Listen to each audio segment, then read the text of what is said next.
Hi guys, so let's talk about NMCN verification. As you have seen, this portal has put tears and joy in my face. And what do I mean?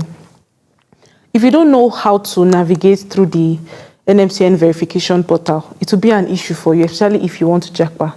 And to JACPA, you must pass through this portal. So today I'm going to break down everything you need, how to go about it, open the portal and show you exactly where and where to click, what to do, what not to do. So first of all, let's go through the requirements before you can get to this portal. The first thing you need is you need to have applied to the external board in whichever country you want. For example, we're going to use the NNES as an example, the Canadian Nursing Board. So when you apply with the NNES, I'm going to do another video for the NNES verification, but for now, this is for NMCN. When you apply to the NNES portal and you've paid your fee, normally it's that fee that makes nurses wait. You have to wait and gather money, then you pay that fee.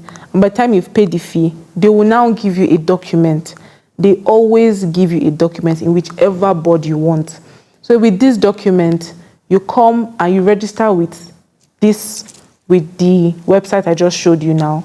So before you can register here, you must have graduated and you must have gotten your RN number and all of that. So when you register, here, this is the place where you register. You click here, and then from here, it will tell you some important information to fill, as you can see. And after filling everything here, then you go on to the next part. You're now fully registered. So coming from our NNES board, you click you have to upload your RN license or certificate most of the time. If you graduated after like May or June 2023, you may not have your certificate ready. But if you have your certificate, upload your certificate for your RN. If you're triple certified, if you have RN or RPHN, you upload for RM, you upload your certificate for RPHN.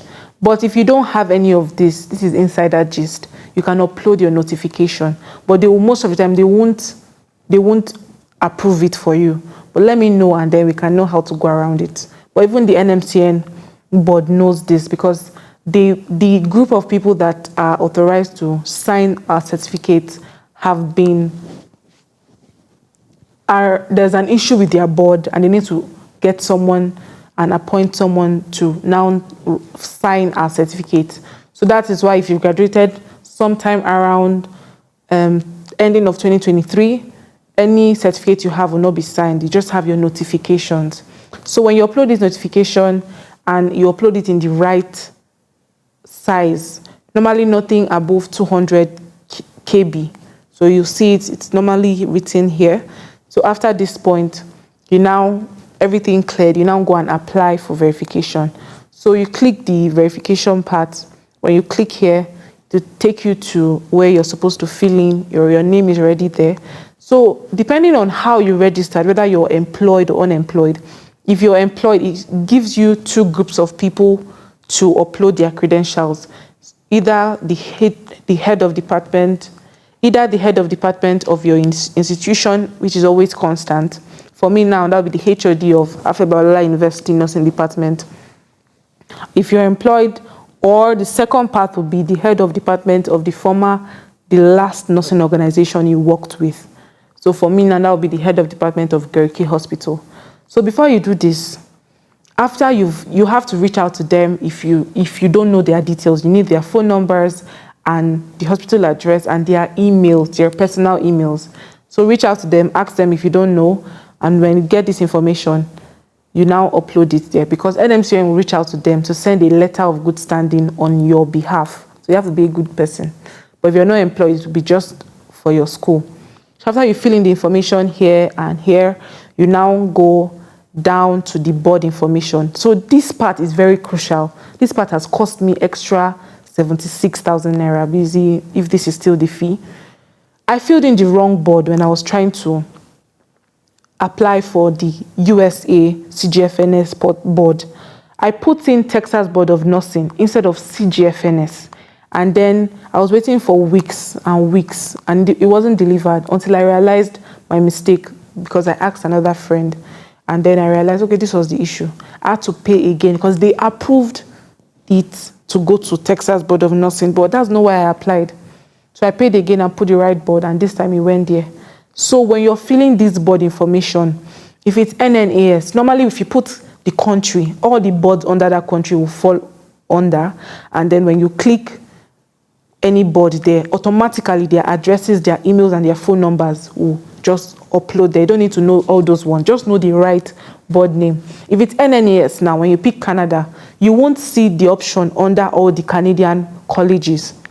You now have to click, there's one that you now see this first option here, and then click it, then start scrolling through until you see the exact name of your board. Please don't make this mistake, or if you do, DM me and we'll know how to correct it for you at a certain price. Anyways, after you get this part done and you now have to, remember there's a document I told you the NNAS board will give you. So when you get that document, there's always a section for you as the applicant to fill. You fill in, it's mostly just your signature and your date and your signature and date. And then after this part, the remaining part is always for your licensure or registration board, meaning it's for NMCN to fill. So you sign that part electronically or physically, then have the soft copy again and upload it. After that board, you see this is the part where you upload that document to. It's always, does this one, okay, you upload it here. So after you upload it, make sure everything is correct, and then you click this part where you have successfully applied. Okay, no.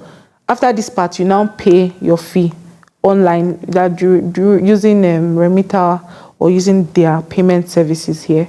And after this part, you now click here, and you have successfully uploaded and applied for NMCN verification. So after this verification now, you have to wait because you see that pending either acceptance or not. You have to wait till they've accepted you. If you want to fast track it, you let me know, and then we can help you go around it.